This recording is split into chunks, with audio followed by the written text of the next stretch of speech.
We live in the best of times. We live in the worst of times. We live in a time where the average human being has more human dignity, more possibility, more potential, more material prosperity, more education than at any other time in human history. And we live in the worst of times. We live in a moment in which our progress itself threatens to consume us.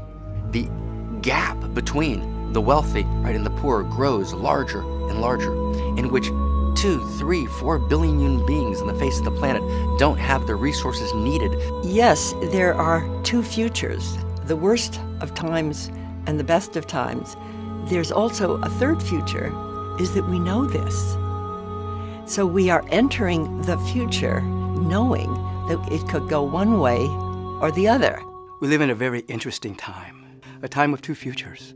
We're at a time in which there is a great emergence of infinite possibility, a great emergence of how to handle all of the issues that we've taken hundreds of years to create on the planet. At the same time, there's decadence. There's that which is out of cadence with the fundamental harmony of the universe that's seeking to express itself.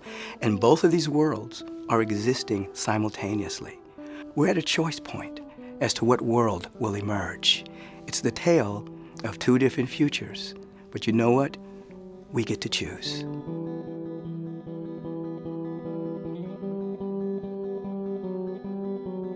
We live in a world of outrageous pain, depression, addiction, trauma dot the landscape of our world. What does outrageous pain mean? It means that 17,000 children every day die of starvation in a world that has enough food to feed each child 4 times over. Right here in this moment, a child has just died. In this moment in which we are engaged, someone has been sold into sexual slavery. In this moment right here, right now, a child soldier has killed a family member, someone that he deeply loved. We know more of the pain, and we can feel it escalating person by person, and we can also feel in the environment that we could be at the edge of a catastrophe and a collapse of our life support system. So why don't we act? Why don't we move? Why don't we seek to change the status quo? We're usually told that we don't act because we're lost in our ego, because we're lost in our selfishness, but really there's a deeper reason. The reason we don't act is not because we're so bad, it's because we're so good. We're bombarded with this pain on a regular basis. We get a deep understanding of the lowest common denominator of the human experience 24/7. We can know what's happening anywhere in the world in a nanosecond via our computer, via the news media.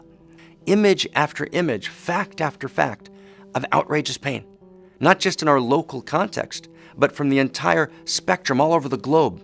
All the global pain is now local. The reason people don't act is they feel helpless because of the immensity of the crises and the fact that the people who are in power and control, whether it be in government or heads of religions or heads of universities, don't seem to know what to do. There's a learned helplessness in reality today. There's a global action paralysis because we're so overwhelmed by all the suffering, by the outrageous pain, we think we have to heal the whole thing. We don't act because the gap between our ability to feel the pain and our ability to heal the pain is too great. And in that gap between our ability to feel and our ability to heal, we shut down, we close our hearts. Any one of us watching in this moment who felt they had the ability to heal pain in the world in a significant way would drop everything and go to heal the pain. We feel totally impotent. What can we do? And when you feel impotent, you shut down. So we need to reclaim potency. We need to repotentiate. We need to realize, the fullness of our potential. The only way we can realize the fullness of our potential is to realize once again that we have the capacity to heal the pain. In order to have hope for the future, when we feel the radical pain of the moment, it's also very helpful to look way back to the past, not just the immediate past, but if you look back at the billions and billions of years of evolution, go all the way to the origin of creation and come forward again, what you see is every time there was radical breakdown and pain, nature jumped to a higher system. So it seems that the struggle to create a universe was painful, but the result of the pain and the stress was more wholeness, more connectivity, more complexity. So right now, when we look at the pain that we're facing, if we look back even just to the immediate past, it's overwhelming. But if we see that there's a pattern in nature to take a jump to a higher order, to greater freedom, to greater complexity, we're given courage. It takes a lot of insight and courage to think you can make a difference, but the fact is, you can. We're being bombarded with a tremendous amount of painful experiences that are going all through human consciousness and all around our globe. It's outrageous pain.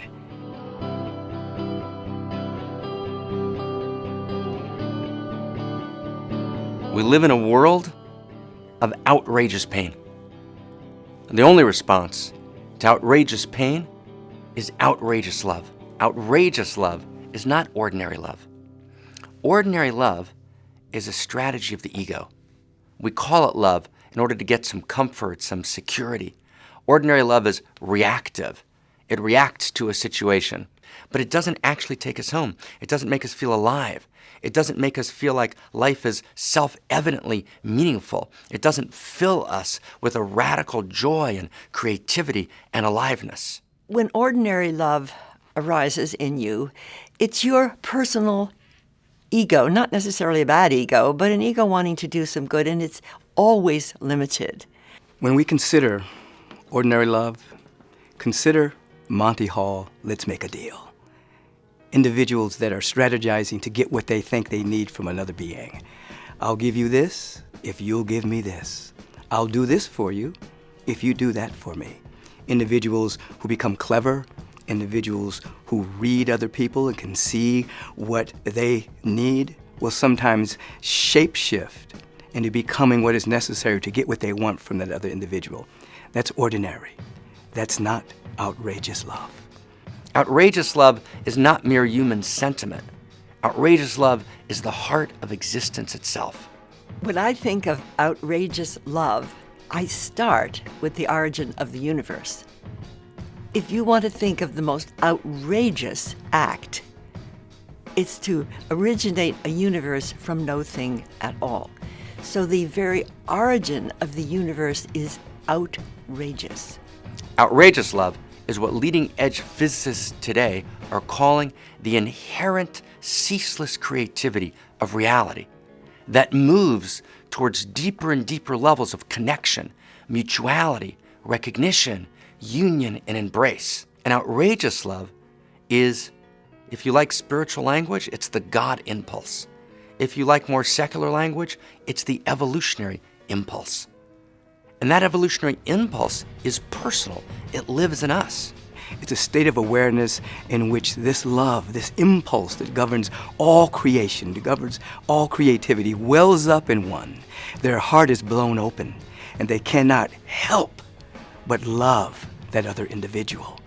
The barriers break down, and that other individual is an extension of themselves. If you want to feel the difference between outrageous love and ordinary love, hold someone's hand.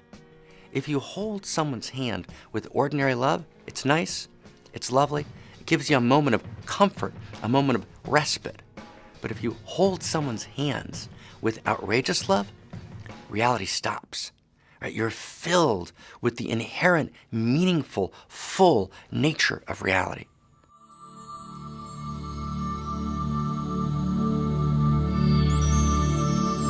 The outrageous act of creation of a universe is so awesome. And what's even more amazing is that through science, we've been able to actually measure the flaring forth of those first 3 seconds. And when we discovered that the first flaring forth had the exact timing and energy required to form matter and life, you begin to see a design in those first 3 seconds. And even though scientists do not allude to there being a design, they're all amazed at the perfection of the attunement of those first 3 seconds. And some of them, in order to be able to say it's an accident, said, well, there must be billions of universe and one hit it by accident. And I said to them, it's a lot of faith in accident. One of the most powerful ideas that reigns in science today is the idea of an emergent universe. Emergence theory, right, is the idea that newness emerges, that reality, the ceaseless creativity of reality, gives birth to higher and higher levels of newness, that creation doesn't stop. When we look at the Big Bang, that wasn't a one and done situation. This ceaseless unfoldment of evolution is moment by moment by moment by moment going forever. The universe always wants more. Now, it could have been satisfied with hydrogen.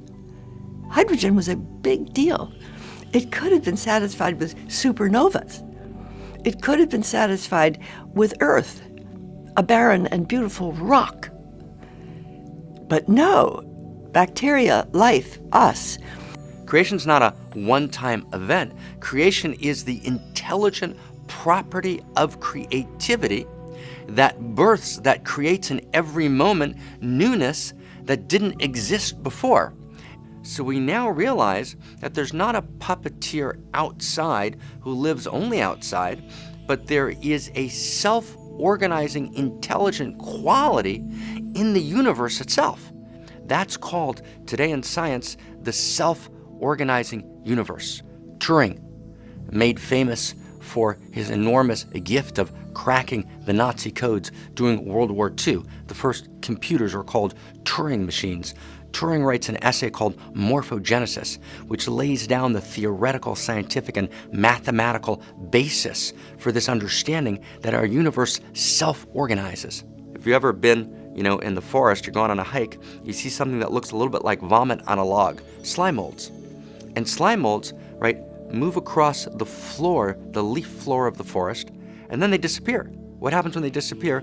Actually, all of the cells separate, move in different directions, and then they come back together and continue moving forward. The slime mold self-organizes. So for years, scientists looked for who's the general's cell, who's the general, who's the commander-in-chief, who's the CEO in a slime mold, right, explaining to a slime mold how to actually self-organize and move forward. And they weren't able to find the generals, and they thought it was just a matter of time until they would find who's running this story. Ultimately, however, based on Turing's work and his essay Morphogenesis, they realized in science that the slime mold is self-organizing. There's an inherent intelligence in the slime mold that self-organizes towards higher and higher levels of connectivity, organization, and, yes, progress. The entire universe, we now realize, is self-organizing. But what causes self-organization to happen at a human level?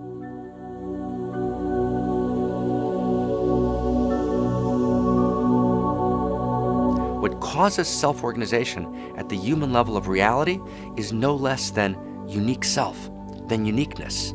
Uniqueness is the strange attractor of self-organization at the human level. Each and every one of us are a unique expression of the infinite. The infinite, it is infinite. It doesn't repeat itself. It doesn't do do-overs. It's constantly expressing its infinite nature according to our uniqueness. What's your unique self? Your unique self is the best answer we have to the question of, who are you? You are an irreducibly unique expression of the love intelligence and love beauty that is the initiating energy and eros of all that is, that lives in you, as you, and through you, that never was, is, or will be ever again. And that irreducible, unique love intelligence that lives in you, as you, and through you expresses itself as your unique perspective. And your unique perspective births your unique insight. And your unique insight fosters your unique gift. Your unique gift allows you to address a unique need in your unique circle of intimacy and influence that can be addressed, healed, spoken to by you and you alone. You have to find where you fit, where your uniqueness has something to offer that somebody might need. Everyone has an inner compass with biofeedback, and the biofeedback is stress or pleasure. I believe that fulfilling your life purpose is regenerative. You have arrived here not to get anything from the world, but you have arrived here to release your magnificence, your brilliance, your gifts, your talents, your creative capacities, so that you will change the world and allow the world to evolve according to your unique gifts and the vibration that you're setting free. The world needs you.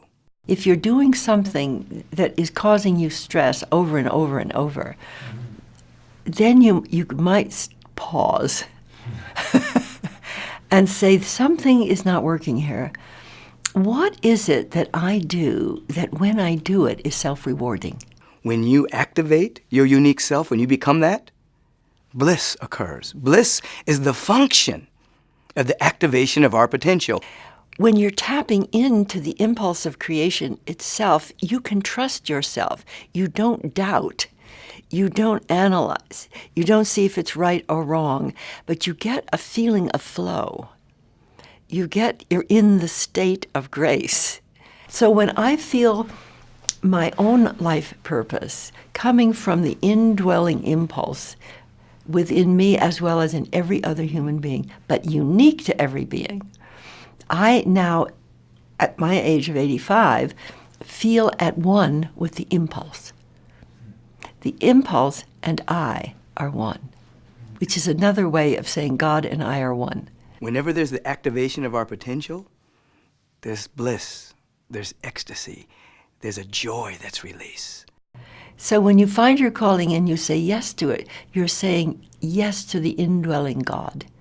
Sometimes people think their unique gifts need to be dramatic and public. They're always dramatic, but they don't at all need to be public. My unique gift might be healing the anger in my family. It might be breaking the pattern, right, of abuse, right, in my family system. It might be adopting a child. It might be finding kindness in my voice when I speak to my partner to actually make them alive and empower them so then they make me alive, and then we begin to address the world differently, right? My unique gift has got to bring aliveness to the world. Don't worry so much about what the world needs. I turned 85 on December 22nd, 2014. And so Stephen Dinan gave me a big celebration. I was speaking all through internet, celebrating my birthday, saying how I got started. And now somebody said to me, well, you're 85. Maybe you should declare victory and retire. And I got shocked. Declare victory, first of all, over what? And secondly, retire, impossible. Because the fact was, I was feeling newer rather than older. And the newness I was feeling was that the impulse of creativity inside me has no age. So I asked the universe a question. Universe, does it make any difference for me to keep on going? Is it a contribution, or is it just simply compulsiveness? And the universe responded, Barbara, you are unique. You are a unique contribution to universal evolution. Now is your time. Keep on going, Barbara. Now, with that, I really felt a power. One of the things we know from psychoneuroimmunology, right, PNI, that great field and advance in science that exploded at the end of the 20th century, the last couple of decades of the 20th century, is that the experience of being needed is what gives the human being aliveness. Not only aliveness, literally life. When we use the word need, we're not speaking of neediness. The word need in this context means the activation of your potential. The world needs for you to activate your potential. When a human being loses their sense of being needed, they actually die very quickly afterwards, and we have any number of longitudinal studies which document this phenomena. So when you actually realize your true essence, you actually realize your true nature as a human being, you realize that you're needed by all that is, that you've got that unique gift to give. And so reality waits for the gift, and you're energized, you're enlivened, literally enlivened through the gift. So to realize your unique self is to actually hear the whisper of reality intimately inviting you and embracing you, right? To be born into your fullness, saying, I love you, I choose you, and I need you, I need you, I need your gift. I can't do it without you. Let's partner together.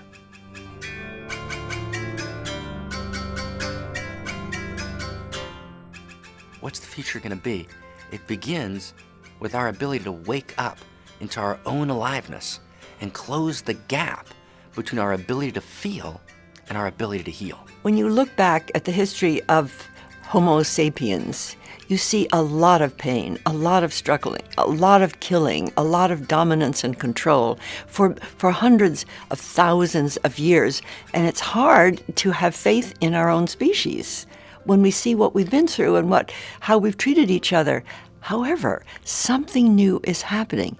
Out of awareness of the pain, out of empathy, out of enlarged creativity and knowledge, a new human is emerging that feels able to respond creatively, that feels intrinsically loving, that yearns for participation in giving their best. And I think there's a new species emerging out of Homo sapiens sapiens. You certainly wouldn't think that the whole evolutionary process ends here with us. We live in a world of outrageous pain. The only response to outrageous pain is outrageous love. So what do? You want to awaken as an outrageous lover. Well, what does an outrageous lover do? An outrageous lover commits outrageous acts of love. What are those outrageous acts of love? It is what only I can do according to my uniqueness, that no one else can do exactly like me.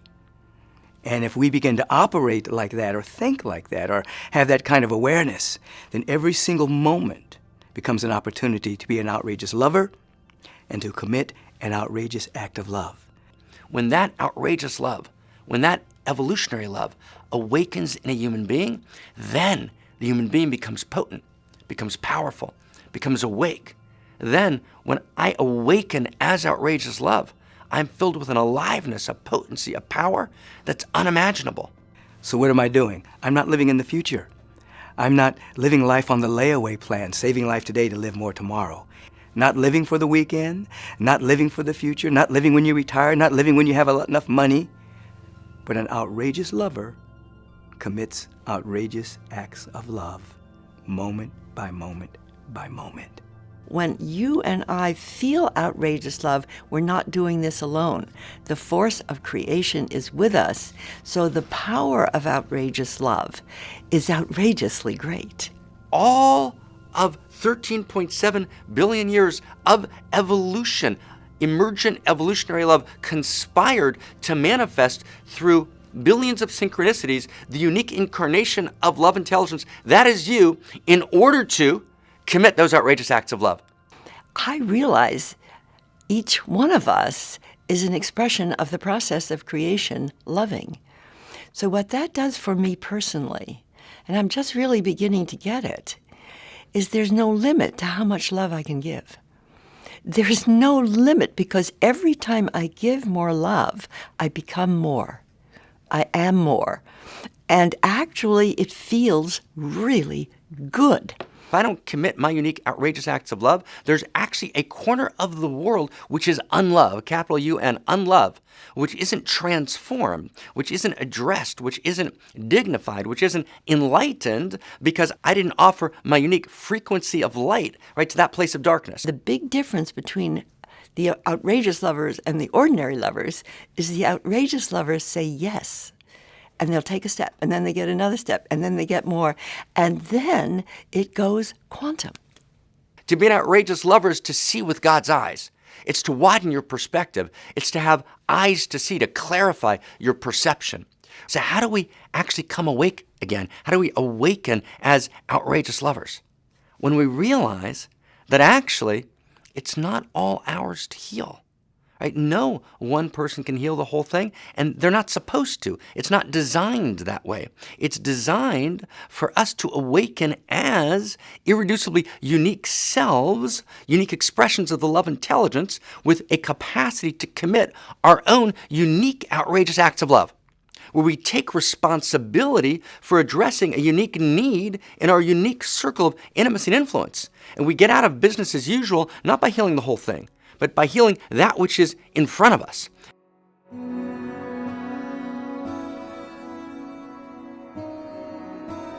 We think we need to heal the whole thing, but we don't. We need to commit our unique, outrageous acts of love. Do you realize that there are people right now praying to a God that does not exist to come down and solve the problems of our day? When in truth, there is a presence, there is a love, a beauty, and an intelligence that's infinite, all-encompassing, that does exist.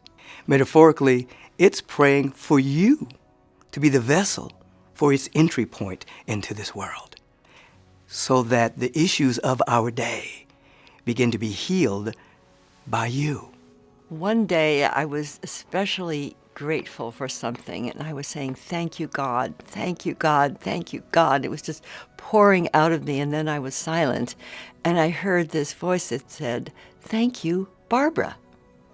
And it was shocking, but I realized that, of course, when we're giving thanks and gratitude to the divine process of creation, the divine process of creation is reciprocating because it is creating us to be expressing the divine. And it's not like serving God or helping God, but in a way being the expression of God. We're waiting for Superman to do it for us, or Superwoman, but actually Superman and Superwoman is us. Each of us, in our very beingness, in our very essence, has superpowers. We think we're supposed to heal it all. But not only can't you do that, that's not the way it works. Systemically, that's not the nature of reality. It just doesn't work that way. The way reality is set up, the self-organizing universe, is that you commit the unique, outrageous acts of love that are yours to commit, which are an expression of your unique genetic structure, cellular structure, molecular structure, all of the synchronicities of interior and exterior reality that came together, conspired, breathed together to manifest the unique you that's unlike any other. When I awaken and I realize I'm Superman, I'm Superwoman, reality needs my gift, reality needs my service, then a new reality, a new possibility, right, begins to be ushered in. Sometimes people say, who do you think you are to dare to feel that you can do acts of greatness and outrageous love? And in our culture, there is sometimes the idea that you should diminish your greatness in order not to be over-dominating or too much for people. And it takes some courage to dare to go the whole way with your greatness. We fear our greatness more than we fear anything else. We live in the comfort of our everyday lives doing business as usual because we're afraid to step out of our comfort into our pleasure, right? The pleasure of our greatness. Every person has genius, and that genius is needed by all that is. We need to democratize greatness. I believe that the democratization of greatness is really the founding of the new culture. We haven't had a culture with a democratization of greatness. We're not waiting for one great person. We're not waiting for a Messiah from the outside, from a particular religion or people. We're not waiting for Superman to come down. We're actually realizing that we are, right, the infinite creativity of reality, awakening, expressing uniquely through us, even as we know that all of reality is intelligent and holds us in every moment. When we awaken in that sense, right, a new era has dawned.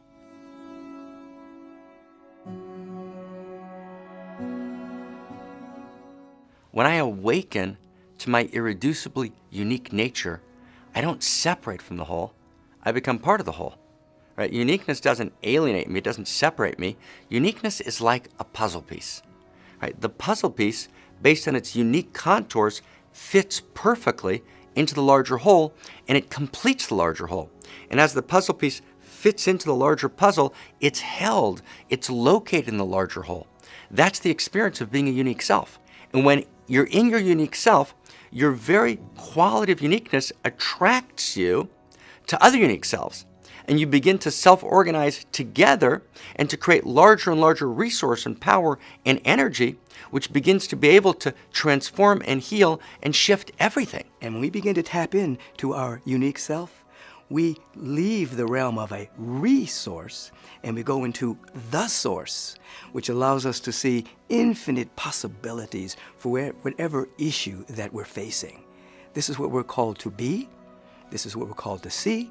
This is what we're called to, where we're to operate from. This is a process of discovery by attunement to the impulse of attraction within you. And the way you do it is you find out what attracts you, even if it's a very small thing to begin with. And then you act on the attraction. And you see if you can find two or more who are already somewhat attracted to what you're attracted to, and then you get together into a field of resonance. And the field of resonance begins to amplify the unique act that is yours alone to do, while it's amplifying the other people's unique acts that only they are able to do. And then you start falling in love with each other. When a group is doing this together, what happens is you get coordinated, like the cells in the body.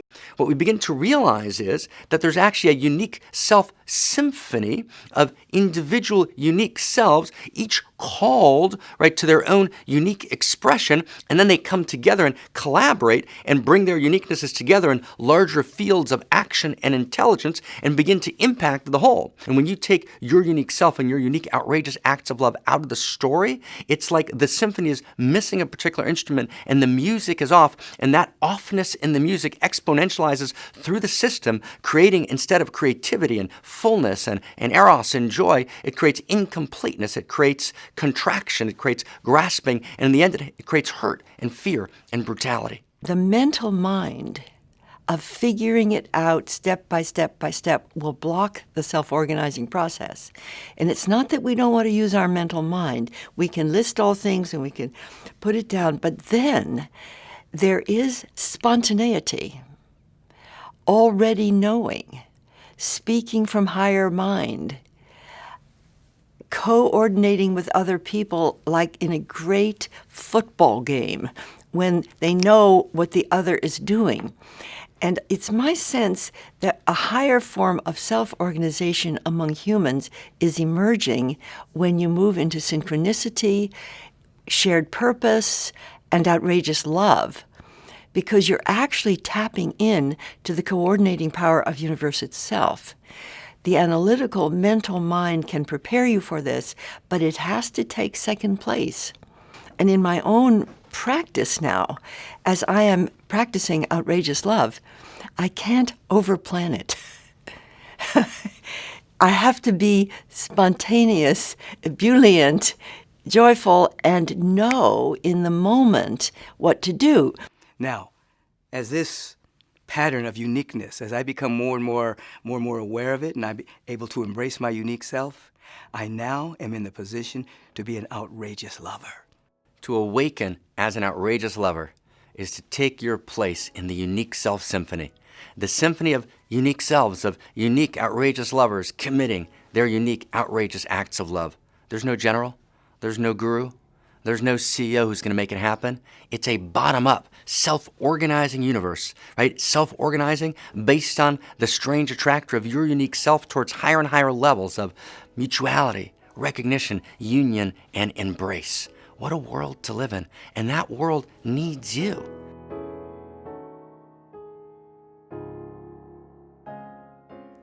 People have a tendency to look for answers. They're always looking for that right answer that's going to change the course of their life and free up their potent destiny. But it's really the questions that we ask. This universe, it will answer any question that you ask. The idea here is we have to ask potent and empowering questions. I like to say that behind every problem, there's a question trying to ask itself. Behind every question, there's an answer seeking to be revealed. There's a revelation trying to happen. Behind every answer, there's an action trying to be taken. And behind every action, there's a way of life trying to be born. Every life is an attempt, a powerful, heroic attempt, right, to respond to the questions of our life. What are the questions? The questions are you ready to play a larger game? The questions are, who are you? The questions are you ready to participate in the evolution of love? What do you mean, the evolution of love? Isn't love eternal? The evolution of love means that we move from a felt sense of care, love, and concern for our own people, the people that give us security, and then to a larger group, to our nation, and then to an even larger group, right, to all human beings on the face of the planet, and then to an even larger group, to all beings that exist anywhere and every place, not only human beings, and then even larger, to all of reality itself. So the evolution of love is the drive to ever-expanding circles of love. You may look at yourself in your own evolution, from being a 2-year-old, 7-year-old, 16, 20, 40, and you'll notice the evolution of love in your own heart. Perhaps a selfishness, somewhat narcissistic, and perhaps opening up where that love is evolving through you, where it's no longer just about you. It's no longer just about your family, but now others are involved, and that circle keeps expanding as love keeps evolving through you. Our love lists are too short. The people on our love lists are the same people that are on our egocentric security lists. Right? That's problematic. That means that our love lists are ordinary love lists. Outrageous love lists have many more people. When you're an outrageous lover, you get to fall in love all the time. But falling in love doesn't mean romantically falling in love. It doesn't mean sexually falling in love. It means to see the irreducibly unique beauty, potential, gorgeousness of the possibility that can emerge from that person, from that situation, from that dynamic, from that moment. What stands against falling in love? Always jealousy, contraction. But jealousy comes from not recognizing that you're an irreducibly unique, gorgeous self. The second you actually step into the irreducibly unique beauty, right, of your unique self, jealousy disappears. You begin to be able to open up to devotion, to delight in other human beings, and you begin to be able to come together as unique self-symphonies to co-create, right, the present and the future, and to be able to create, right, resources available for every human being on the planet. And I have a vision of the future that when enough people are acting out of outrageous love, a spontaneity and resonant field is established of this collective love that allows the coordinating genius of universe to coordinate human civilization. It's going to connect innovations, breakthroughs, solutions, human creativity, human love, at a scale that could be called the planetary awakening of a divine humanity. We need to wake up, grow up, and show up. What does it mean to wake up? To wake up to our true nature. Right? To grow up is to grow up from egocentric consciousness. I only have a felt sense of care and concern for me and my people. Right? To ethnocentric consciousness, I have a felt sense of love, care, and concern for me and my nation. To world-centric consciousness, I have a felt sense of love, care, and concern for me and every human being on the planet. And then I really grow up to cosmocentric consciousness. I have a felt sense of love, care, and concern for all of reality. It's not enough to wake up, though. I can't just grow up. I've got to show up.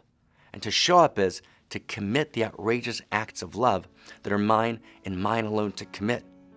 And showing up is not just about my own self-fulfillment, right? It's about living an epic, an extraordinary life by giving my unique gifts. Wake up, grow up, and show up.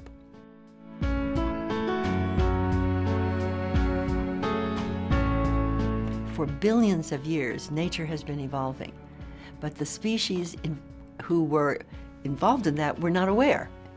And there were 5 mass extinctions before we got here. There are billions of species extinct before we got here. But nonetheless, the process kept moving to higher order, more complexity, more intelligence. And now that process has become self-aware, really since the 60s with the discovery of cosmogenesis, the universe has a history. It has been, is now evolving, and we are part of the evolution. So we are evolution becoming conscious of itself. Behind everything that is the cosmos, universe, galaxy, solar systems, there's a brilliant idea that burst into expression to reflect and reveal its inherent nature of infinite good, always expressing, and ultimately becoming conscious of itself as its own creation. That would be you. That would be me. You and I are at the stage of our own evolution where we can participate in this ceaseless unfolding, where the universal presence is knowing itself as me, and the universal presence is knowing itself as you. The planet has grown a new nervous system. Facebook is the third largest nation in the world. We have Google with the wisdom of the world in the palm of the hand. Billions and billions of cell phones. What you can see from an evolutionary perspective is the world is getting a nervous system, a global nervous system. Our dysfunctionalities are increasing. Our innovations are already increasing. Nature, it has a tendency for all of those to interact, and we've been given an interactive media. That is not an accident from an evolutionary perspective. It's a necessity. If nature wants to continue the process of creation and not have us go extinct, we've been given the opportunity to connect by conscious choice now, rather than simply natural selection. We have finite resources, that's true. But we have one unlimited source. And that unlimited source is, right, our unlimited entrepreneurial creativity, our unlimited evolutionary creativity, which is a direct emergent from our unique self.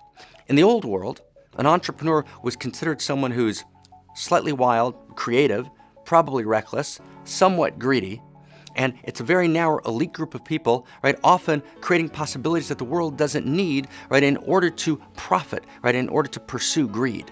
But actually, there's a much deeper view of entrepreneurship which enlivens the world today, which is that every human being is an entrepreneur.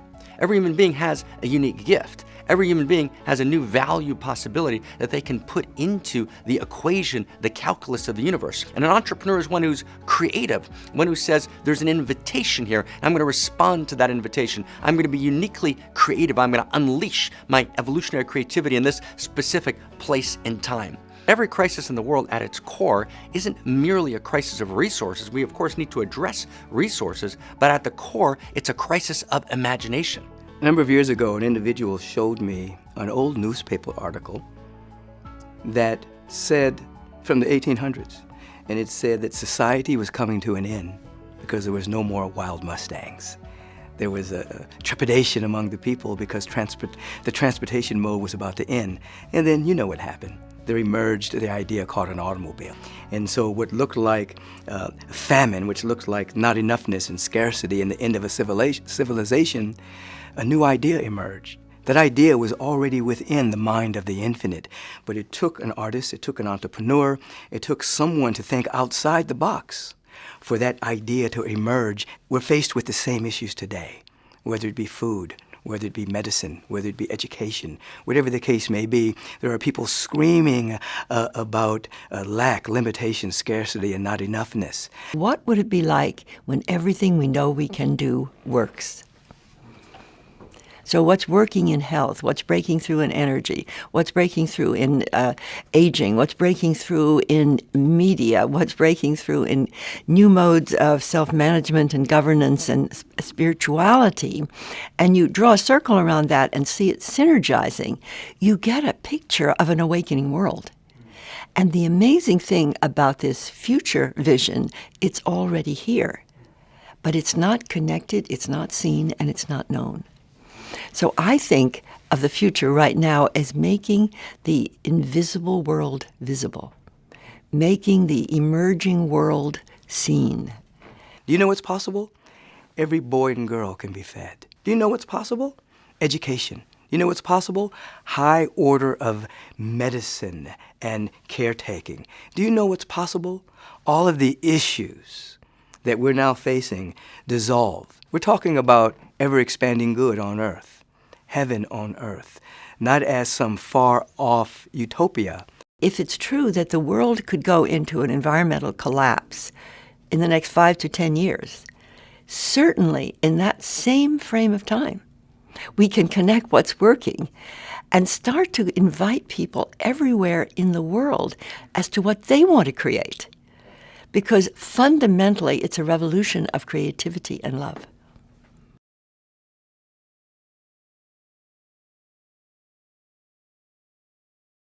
We live in the best of times.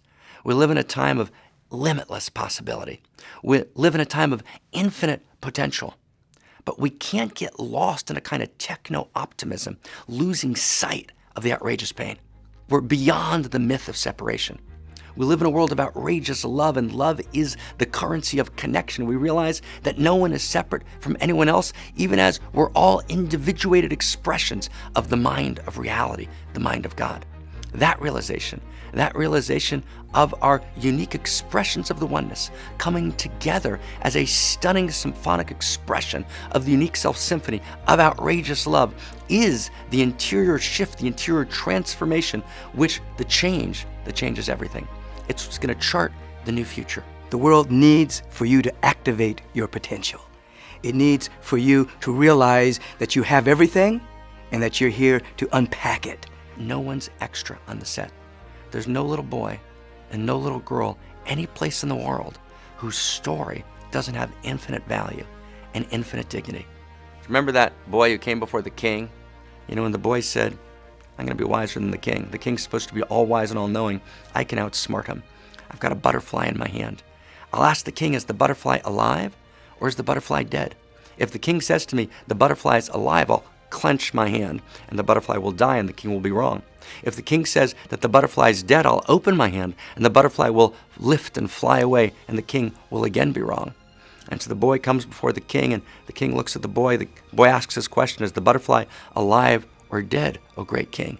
And the king looks at the boy and says, whether that butterfly lives or dies depends on you. What I know for sure is that you hold the future in your hands. We live in a very powerful moment of a very powerful future. We hold it in our hands, in our heart, in our soul, in our moment-by-moment choices to realize that we are emanations, unique emanations of divine love and intelligence. Make the choice. Now's the time.